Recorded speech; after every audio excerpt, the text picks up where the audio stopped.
সে পার্শ্ববর্তী দেশের থেকে কম না। ক্রিকেটের প্রতি আমাদের ভালোবাসাটা মারাত্মক। তো কেন আমাদের দেশে আমরা একটা প্রপার সেলিব্রিটি ক্রিকেট টিম করতে পারবো না? সো সেই কনসেপ্ট থেকে আমি আর আমার পার্টনার সান ভাই হচ্ছেন আমাদের এক্স মডেল প্লাস হচ্ছেন একজন ক্রিকেট এনথুসিয়াস্ট। উনি রেগুলার কর্পোরেট ক্রিকেটই খেলে। সো বললো যে চল ইরফান আমরা প্রপার একটা টুর্নামেন্ট আয়োজন করি, যে টুর্নামেন্টের মাধ্যমে বাংলাদেশ থেকে একটা আমরা প্রপার সেলিব্রিটি ক্রিকেট টিম গঠন করতে পারবো।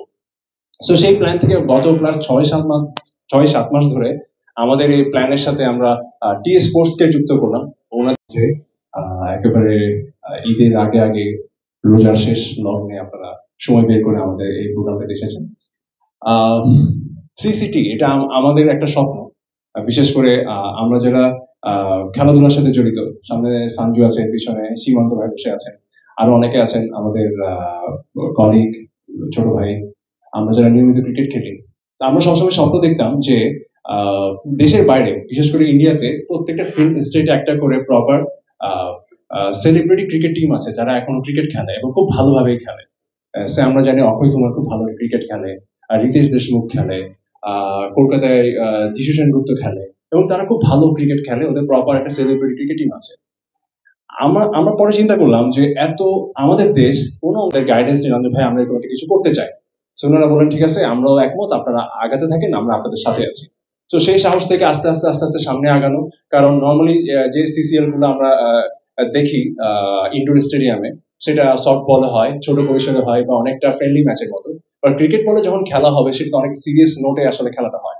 তো সেই জায়গা থেকে আমরা যেটা প্ল্যান করতে থাকি যে যেহেতু অনেক বড় ইভেন্ট, এখানে প্রপার একটা টাইটেল স্পন্সর লাগে, আমাদের কো স্পন্সর লাগে, আমাদের প্রপার টিম লাগে, যাতে করে আমরা খুব বড় পরিসরে সুন্দরভাবে ক্রিকেটটা টুর্নামেন্টটা শেষ করতে পারবো। তো সেই প্ল্যান থেকে অনেক কাঠখড় পেরিয়ে ফাইনালি আমরা সিসিডিটা একটা সেলিব্রিটি চ্যাম্পিয়ন্স ট্রফি এটা একটা ডায়াগ্রামে আনতে পারি। আমরা অ্যাপ্রোচ করি ওয়ালটনকে।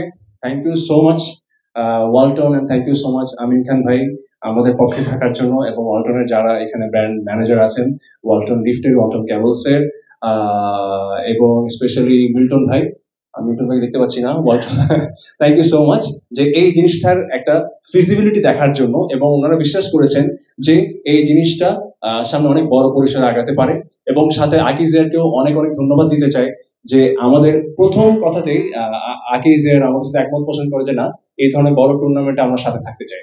সো আমাদের পাশে যখন আমরা ওয়ালটনকে পেয়ে যাই, পাশাপাশি আকিজেরকে পেয়ে যাই, আমরা আমাদের সাহস আরো অনেক বেড়ে যায় এবং আমরা সামনে আগাতে থাকি। সেই সাথে টি স্পোর্টস আছে। সো ফাইনালি আমরা ডিসাইড করি আমাদের ডেটটা আগামী মাসের 24 থেকে 3 তারিখ পর্যন্ত এই টুর্নামেন্টটা চলবে। 4টা দল পার্টিসিপেট করবে। কোন দলে কোন সেলিব্রিটি খেলবে এখন পর্যন্ত আমরা জানি না। কারণ হচ্ছে আমরা এবার যেটা করতে চাই, আমরা সেলিব্রিটিদের একটা লিস্ট করব। ওই লিস্ট অনুযায়ী ড্রাফট হবে। ড্রাফটে এক একজন সেলিব্রিটি এক একটা টিমে পড়বে। কে কোন টিমে পড়বে আমরা এখন কেউ জানি না। আমাদের একটা প্রপার গভর্নিং বডি আছে যারা আসলে টুর্নামেন্টের নিয়মগুলো নির্ধারণ করবেন। সো এখানে আসলে কোনো ধরনের কনফিউশনের সুযোগ নেই। আশা করি বাংলাদেশে আমরা খুব দুর্দান্ত একটা ক্রিকেট বলের টুর্নামেন্ট আয়োজন করতে পারবো, এবং আমাদের প্ল্যান আছে যে এই প্রপার ক্রিকেট বলের টুর্নামেন্টটা আমরা সাকসেসফুলি যদি শেষ করতে পারি, তাহলে ফিউচারে বিশেষ করে এই বছরের শেষ একটা প্ল্যান আছে যে দুবাইতে maybe south Asian cricket championship হওয়ার কথা সেলিব্রিটিদেরকে নিয়ে, south Asian celebrity cricket league হওয়ার কথা। তো সেখানে আমাদের পার্টিসিপেট করার ইচ্ছা আছে। সো আমরা বিশ্বাস করি যে বাংলাদেশ থেকে একটা সেলিব্রিটিদেরকে নিয়ে একটা প্রপার ক্রিকেট টিম হবে, যে ক্রিকেট টিমটা ইন্টারন্যাশনাল লেভেলে বাংলাদেশকে প্রতিনিধিত্ব করবে। সো আপনাদের সবার সাপোর্ট চাই যাতে এই টুর্নামেন্টটা খুব সফলভাবে আমরা আয়োজন করতে পারি। And thanks to all our sponsors, এবং আশা করি আপনাদেরকে বাংলাদেশে কখনো ঘটেনি এবং ঘটবে